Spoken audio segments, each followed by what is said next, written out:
কারণ ঢাকা শহরে বাইকওয়ালাদেরই সবসময় দেখবেন যে আইনের মধ্যে চালাতে হয়, বাকি সবার ওরকম প্রয়োজন পড়ে না আইন মানার।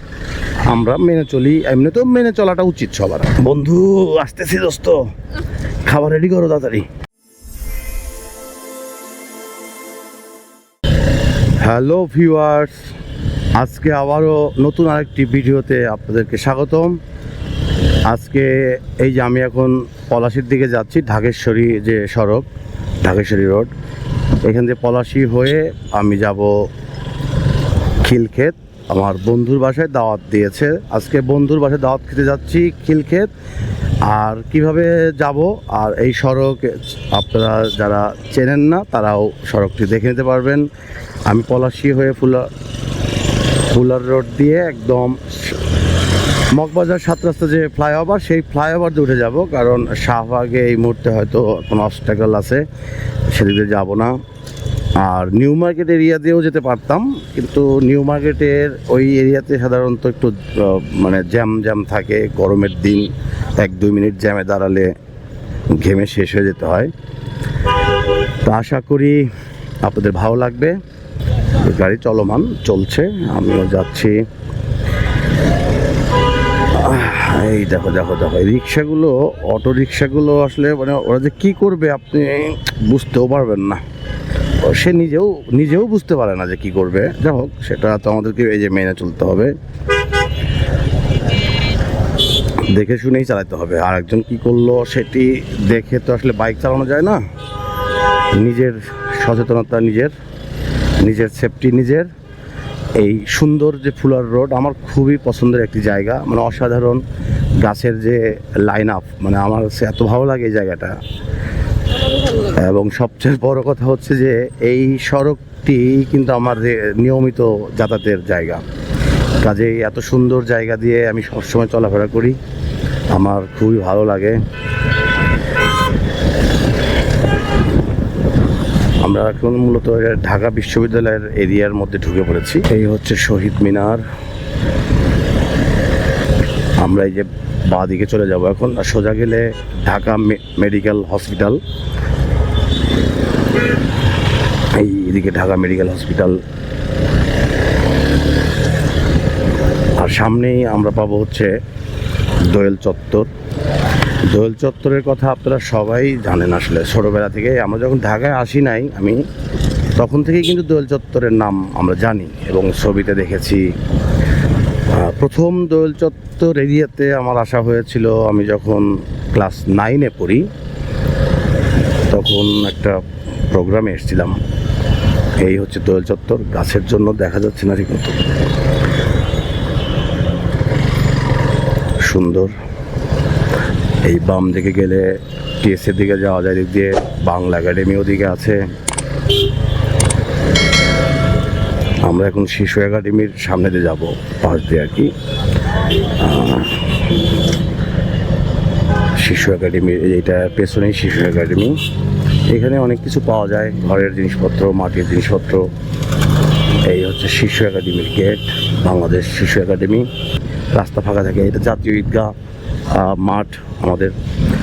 এই যেটা, এটা হাইকোর্টের সাথে লাগোয়া। এই সামনে একটা হাইকোর্টের গেট আছে, হাইকোর্ট সুপ্রিম কোর্ট সব এখানেই। যা হোক,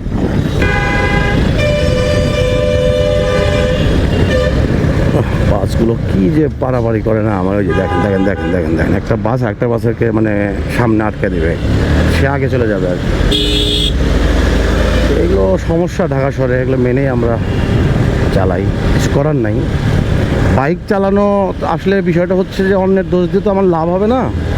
বাইক চালানোর সময় সব সময় নিজেকে দেখে চালাতে হবে, এবং আপনাকে মনে করতে হবে যে সবাইকে আপনাকে দেখতে হবে। সে ডানে যাচ্ছে কি বামে যাচ্ছে কি থেমে যাচ্ছে কি হুট করে দৌড় দিচ্ছে, সব আপনাকে দেখতে হবে, দায়িত্ব আপনার। কারণ ঢাকা শহরে বাইকওয়ালাদেরই সবসময় দেখবেন যে আইনের মধ্যে চালাতে হয়, বাকি সবার ওরকম প্রয়োজন পড়ে না আইন মানার। আমরা মেনে চলি, এমনি তো মেনে চলাটা উচিত সবার। আইন মানার মধ্য দিয়ে আপনার নিরাপত্তাও আসলে থাকে, নিজের নিরাপত্তাটা নিজের জন্যই আসলে। আমরা এখন যে মগবাজার 7 রাস্তার যে ফ্লাইওভার, সেই ফ্লাইওভার উঠে যাচ্ছি। এই ফ্লাইওভারটা হওয়াতে আমাদের অনেক উপকার হয়েছে, কারণ একবারে ডিরেক্ট আমরা 7 রাস্তার দিকে চলে যাচ্ছি, মানে যাওয়া সম্ভব হয়। অসাধারণ ফ্লাইওভার। বন্ধুর বাসায় যাওয়া, তো বন্ধুর বাসায় খাবো, খাওয়ার পরে আমরা যাব যমুনা ফিউচার পার্কে। এটা ঠিক। আর একটা হচ্ছে যে আমার আর একটা প্রবলেম হচ্ছে যে আমার হঠাৎ করে দেখি আমার ক্যামেরার 2টা ব্যাটারি নষ্ট হয়ে গেছে। পরে একটা ব্যাটারি দিয়ে এখন আমি ক্যামেরাটা চালাচ্ছি, আর সংগ্রহে আর কোনো ব্যাটারি নাই। কারণ অ্যাকশন ক্যামেরায় এই ব্যাটারিগুলো বেশি সময় আসলে রেকর্ড করা যায় না। আজকে যমুনা ফিউচার পার্কে দেখতে হবে যে ব্যাটারি আছে কি না।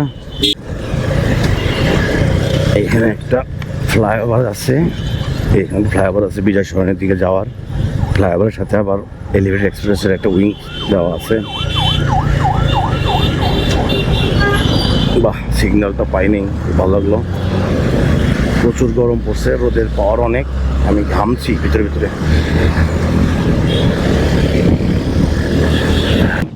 এটা তেজগাঁও এরিয়া। এইখানে যে নাবিস্কো, ছোটবেলায় নাবিস্কো লজেন্স খাইছি, খুব মজা লাগছে। এখন তো এত মজার খাবার খুব কম পাওয়া যায়। নাবিস্কোর সামনে, এই নাবিস্কোর সামনে না, হ্যাঁ, সাবানের ঘ্রাণ আর চকলেটের ঘ্রাণ, মানে এই যে ওই কি কসমো সাবান ছিল, তারপরে যে নাবিস্কো ছিল, সব এই এরিয়াতে। এটাকে শিল্প অঞ্চল বলা হতো, এখনো শিল্প অঞ্চলই বলে এটা। এই যে নাবিস্কো, সেই বিখ্যাত নাবিস্কো। আর সামনে হচ্ছে Mohakhali bus stand. Mohakhali bus stand খুব বড় একটি বাস স্ট্যান্ড, প্রচুর গাড়ি এখানে আসা যাওয়া করে। কাজে এখানে একটু সামান্য জ্যাম, মোটামুটি জ্যাম বলা যায় না, এটা হচ্ছে গাড়ি বের হয়, গাড়ি ঢোকে, তখন নানানভাবেই গাড়ি স্লো হয়ে যায়। সবারই তো যাওয়ার প্রয়োজন আছে, রোদের মধ্যে থামতে ভাল লাগে না আমার একদম। এই হচ্ছে মহাখালী বাস স্ট্যান্ড। আপনারা আমার সাথে চলতে থাকলে মোটামুটি কিন্তু পলাশী থেকে এই রোডটার আপনি চিনতে সমস্যা হবে না। দেখো দেখো দেখো, কখন যে কোন মানে রিক্সা ভ্যান উল্টা দিকে আসবে আপনি বুঝতে পারবেন না। অতএব গাড়ি, মানে রাস্তার মধ্যে গাড়ি থামায় রাখছে, আবার এদিকে ঘুরাচ্ছে, মানে সুবিধা মতো, মানে কোনো মানুষ পেছনে কি করছে, কোন গাড়ি আসছে, এদের এইসব খেয়াল নাই। এই খেয়াল করার সময় ওদের নেই, আমাদের কিছু বলারও নাই। তারা অনেক পাওয়ারফুল, আমরা তো সাধারণ মানুষ। যে বনানীতে যাওয়া যায়, দিকে বনানী ক্রস বলে এটাকে, এটা আটকে দিয়েছে, ভালো করছে একদিকে, সোজা আমরা চলে যাই। আগে জ্যাম বাসতো খুব এখানে যখন সিগন্যালটা দেওয়া হয়তো এদিকে প্রচুর জ্যাম বাসতো, এটাকে ডিরেক্ট করে দিয়ে ওদিক দিয়ে ঘুরিয়ে দিয়েছে, একদিকে ভালো হয়েছে, সুন্দর রাস্তায়। সামনে হচ্ছে বনানী ওভারপাস, এটা হচ্ছে নেভি হেডকোয়ার্টার্স। এটা হচ্ছে নেভি হেডকোয়ার্টার্স।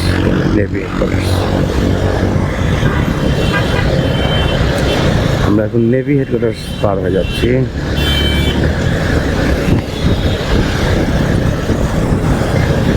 প্রচুর গাড়ি চলাফেরা করে, রাস্তায় আসলে খুব সাবধান, খুবই মানে গাড়ি লেন, অনেকগুলো লেনে চলে, ওদের খুব সাবধানে গাড়ি চালাতে হয়। এখানে একটু ভুল করার সুযোগ নেই, ডানে বামে করতে আপনাকে প্রতি মুহূর্তে খেয়াল করেই ডানে বামে করতে হবে, কারণ পেছনেই গাড়ি থাকে। তার স্পিড যদি আপনার চেয়ে বেশি হয়ে যায়, তখন আপনি ডানে কাটলে সে আপনাকে মানে লাগিয়ে দিতে বাধ্য, কিছু করার থাকে না আসলে। এই জন্য খুব সাবধানে চালাতে হবে। এই হচ্ছে বনানী ওভারপাসের উপরে আমি উঠে গেলাম, এটা মানে এক্সপ্রেসের, এলিভেটেড এক্সপ্রেসের উইং। আমরা ওই ফ্লাইওভার উঠে যাব, ওই ফ্লাইওভার উঠে পূর্বাঞ্চলে যাওয়া যায়, মানে যাওয়া যায় বলে কি, পূর্বাঞ্চলে যেতে হলে ওই ফ্লাইওভার উঠে যেতে হবে এদিক দিয়ে। পূর্বাঞ্চলের কাঞ্চন সেতু, রামপুরার দিকে যেতে পারবেন, বিমানবন্দর গেলে ওই দিকে সোজা হলে যেতে হবে রাস্তা দিয়ে। আমি এখন ফ্লাইওভার উঠে গেলাম, শর্টকাটের জন্য আমি এদিক দিয়ে যাবো। সবসময় দেখতাম ফ্লাইওভারের থেকে একটা ভিউ, আজকে আমি রেকর্ড করার চেষ্টা করছি। বাইক চালাতে চালাতে রেকর্ড করা একটু কঠিন, অনেক সময় ধার ঘুরিয়ে রেকর্ড করা যায় না, সামনে গাড়ি থাকে, স্পিড থাকে গাড়ির, তারপরেও যতটুকু সম্ভব চেষ্টা করছে। এই যে সুন্দর কালারফুল, অসাধারণ ভিউ, অসাধারণ ভিউ, অসাধারণ ভিউ।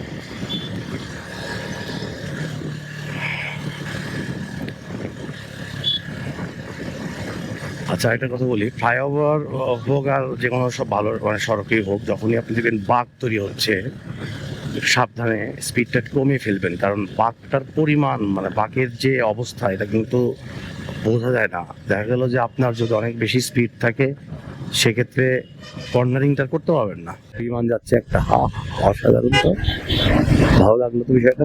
এটা মূলত পূর্বাচলে যাওয়ার রাস্তা। এদিক দিয়ে গিয়ে আমি আসলে পূর্বাচলে যাব না, আমি ঢুকে যাব বাম দিকে একটা ভাঙা রাস্তা দিয়ে, কাজ চলছে ওখানে। তাহলে কৃষ্ণচূড়া না, কৃষ্ণচূড়া, কৃষ্ণচূড়া ওই যে রং দিয়ে, ওই যে রং দিয়ে আসতেছে। সাবধান সাবধান, রাস্তার রাজা এরা। এই হচ্ছে, আমি এখন আর বেশি দূর যাবো না দিক দিয়ে, এই দিক দিয়ে পূর্বাচল সরাসরি চলে যাওয়া। আমরা এখন এই যে বাম দিক দিয়ে নেমে যাব। এইটা মূলত শর্টকাট মারার জন্য আসছে দিক দিয়ে। প্রচুর ধুলা এই দিক দিয়ে। ওরে বাবা, এ তো পুরা অফ ট্র্যাক হয়ে গেছে।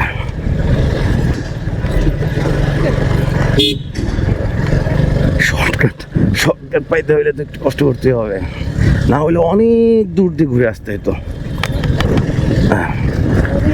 বন্ধু আসতেছি দোস্ত, খাবার রেডি করো তাড়াতাড়ি। আমার বন্ধু খুব ভালো ভর্তা বানায়, ভর্তা খাবো আজকে। প্রায় চলে আসলাম বন্ধুর বাসার কাছে।